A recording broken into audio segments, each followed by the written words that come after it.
technologie parce qu'on a bien sûr une sorte d'émerveillement, d'éblouissement par rapport à ce qu'elle peut, ce qu'elle offre. Et en même temps, on a un rapport technocritique certain, c'est-à-dire que ce qui nous intéresse, c'est ce que la technologie nous fait, ce que la technologie nous change, ce que la technologie fait de Sapiens aujourd'hui, quoi, fait l'Homo sapiens. Donc moi j'ai toujours défini la SF comme ça, comme étant le genre qui spécifiquement interroge ce que la technologie, la science nous fait de l'homme. Voilà. Euh, donc à quel point elle révolutionne nos rapports au monde, à quel point elle révolutionne nos rapports aux autres, à quel point elle révolutionne aussi et beaucoup nos rapports à soi-même, à nous-mêmes. C'est-à-dire comment aujourd'hui tu prends un adolescent, tu t'essayes de voir comment il se construit, comment il construit sa subjectivité, comme on dit, tu te rends compte qu'il se construit énormément par les rapports aux réseaux sociaux, par les jeux vidéo, par le temps qui passe dans les jeux vidéo et qui sont des modes de construction cognitive du rapport à soi, qui te permettent de développer des compétences, qui enferment d'autres aussi, tu vois. Donc c'est un outil incroyable dans la construction de soi. C'est-à-dire qu'on ne se construit absolument pas aujourd'hui comme moi je me construisais adolescent, tu vois, il y a 25 ans, quoi.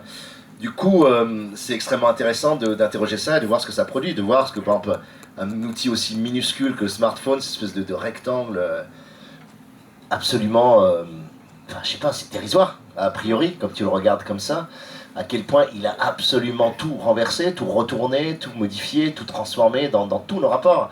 La façon dont on séduit, la façon dont on travaille, la façon dont on se donne rendez-vous, la façon dont on socialise, la façon dont on pense, dont on gère nos agendas, dont on calcule, dont on anticipe, dont on délègue à la machine tout un ensemble de compétences et de capacités qu'on assumait avant nous-mêmes, à quel point ça nous abrutit en partie, en tout cas on se donne du pouvoir par ces machines et on s'enlève beaucoup de puissance.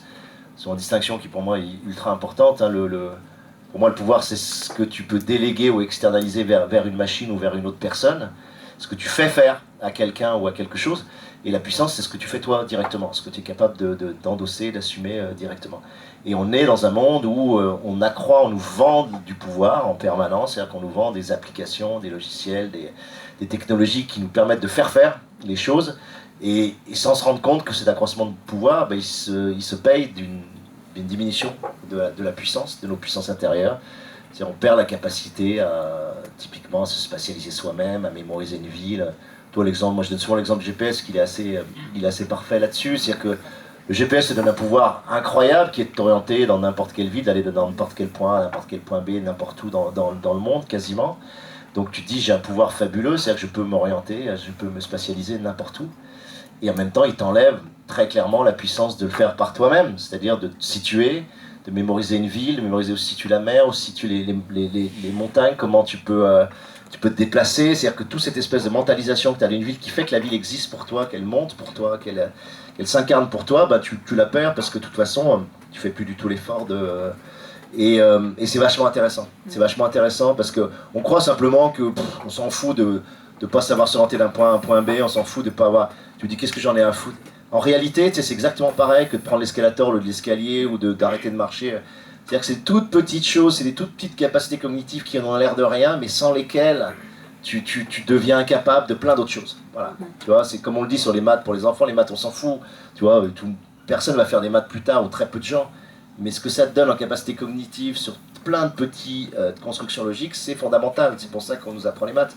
Là, c'est pareil. Là, il y a tout un ensemble de petits actes cognitifs qu'on délègue aujourd'hui à la machine, qui fait qu'on devient incapable de plein de choses. Je ne parle même pas de la mémorisation. Hein. Je veux dire, quand la mémorisation, tu ne peux pas discuter avec un pote sans qu'il prenne le smartphone pour vérifier l'info, pour discuter. Bon, moi, je dis aux gens, je dis voilà, on parle, on discute, qu'est-ce que vous voulez que je...